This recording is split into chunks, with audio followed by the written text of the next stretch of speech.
Mesdames, Mesdemoiselles et Messieurs, bonsoir à toutes et à tous. L'heure est grave pour l'équipe de football guinéenne. L'équipe de la Guinée-Conakry, mon pays. L'heure est grave. L'heure est grave, ça je le dis. Oui, c'est-à-dire cette information que nous venons tous de voir sur les réseaux sociaux, je souhaite que cette information soit de simples rumeurs ou des informations inventées. Oui. Mais ce qui se dit au sujet de notre équipe nationale, c'est simplement honteux. Je ne sais même pas comment l'expliquer, mesdames, mesdemoiselles et messieurs.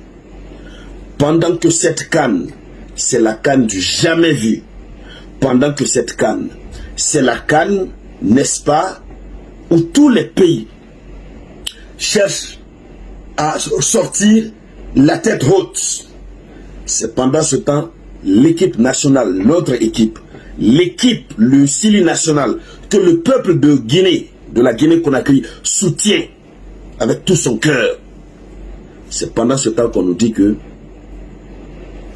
l'équipe nationale a arrêté tout. Que le Sili national a tout arrêté. Les joueurs devraient aller à l'entraînement, comme c'est prévu. Nous apprenons via les médias sociaux, nous n'avons pas encore vu un communiqué officiel, via les médias sociaux, les réseaux sociaux, que évidemment, l'équipe a refusé d'aller s'entraîner. Pendant qu'on va en 8e de finale, hein, l'équipe a refusé, mais la raison va... Non, même si vous n'êtes pas guinéen, la raison va vous dépasser. C'est maintenant là que les équipes devaient s'entraîner mordicus, mais de façon très très forte. Notre équipe, les joueurs refusent d'aller s'entraîner. Et ils menacent d'ailleurs de ne pas continuer la CAN. Pourquoi? Pour quelle raison? Parce qu'ils disent que la prime de qualification n'a pas été payée. Selon ce que nous apprenons. Oui. Et il n'y a jamais de fumée sans feu. Oui, oui. On aurait appris via les médias sociaux que, évidemment, ils étaient en train de s'entretenir avec les cadres voilà, qui gèrent le football guinéen. Ils ne se sont pas compris à l'hôtel.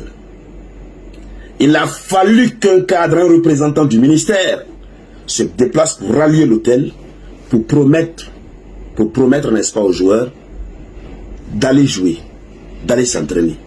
Et que lui, il allait rallier Conakry. Non, je ne veux même pas croire en cette information. Je vous jure. Que lui, il allait rallier Conakry, venir chercher l'argent et se retourner avec cet argent-là. En tout cas, ce qui reste clair, qu'il allait rallier la Côte d'Ivoire le samedi avec l'argent avant le démarrage du match. Le Sili national joue le dimanche. Notre équipe nationale, hein, c'est-à-dire même si ce n'est pas mon équipe, ce n'est pas notre équipe, vous autres, vous pouvez vous mettre à notre place. Et mettons-nous à la place des joueurs. En ce 21e siècle, on est en 2024. La CAN qui est programmée il y a longtemps. C'est programmé il y a longtemps. Donc il y a un budget pour ça. Il y a forcément un budget étatique pour ça. Nous sommes au mois de janvier. Le budget de l'État est voté à partir du mois de décembre. Le 31 décembre, c'est bouclé. 1er janvier, ça entre en vigueur. C'est préparé il y a longtemps. Et comment on fait le budget de l'État? Avant, n'est-ce pas, que la CAN n'arrive même, le budget, depuis le 1er janvier jusqu'au 31 décembre, tous les ministères font venir leur budget. 10 000 $. C'est ce qui doit être payé comme prime. Si je ne fais pas erreur, c'est par joueur. C'est ce qui est prévu dans le contrat. Il semble, nous apprenons, que les joueurs ont refusé, même la dernière proposition qui a été faite, jusqu'à l'instant où je suis en train de faire la vidéo, je ne sais pas c'est quoi la vraie version. Mes chères dames, chers messieurs, je ne veux pas croire à cette information. Encore une fois, c'est honteux. c'est gênant, c'est rabaissant. Non. Non, on ne peut pas croire.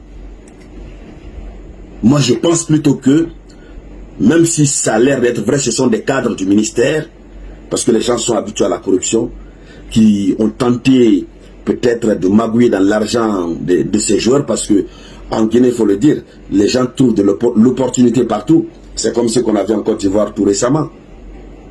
Peut-être ce sont des cadres du ministère, si c'est vrai, ce sont des cadres du ministère qui veulent peut-être jouer un truc comme ça, et puis réellement pour continuer à salir le président de la transition, le désormais général Mamadi Doumbouya. Soit ce sont ces cadres, ou alors vraiment ça ne va pas au sein de notre État. Il faudra qu'on se le dise. Sinon, nous parlons d'une compétition internationale au compte de laquelle il y a des joueurs guinéens qui partent défendre le tricolore national. On peut accepter avoir honte partout, mais sauf dans des circonstances pareilles.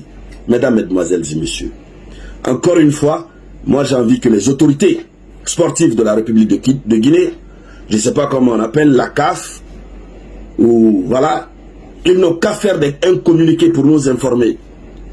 Oui, ils n'ont qu'à prendre ce problème à bras le corps. Je souhaite qu'on nous donne une information selon laquelle l'information qui a circulé, elle est fausse.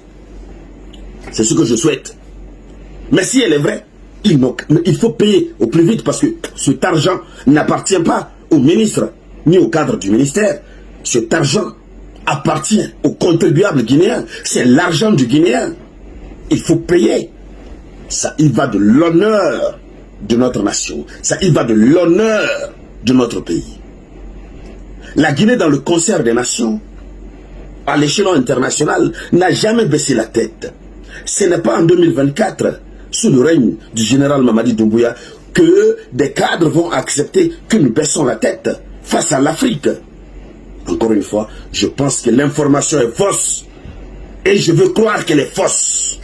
Sinon, c'est une déception totale. C'est une humiliation. Je vous demande de partager cette vidéo au maximum.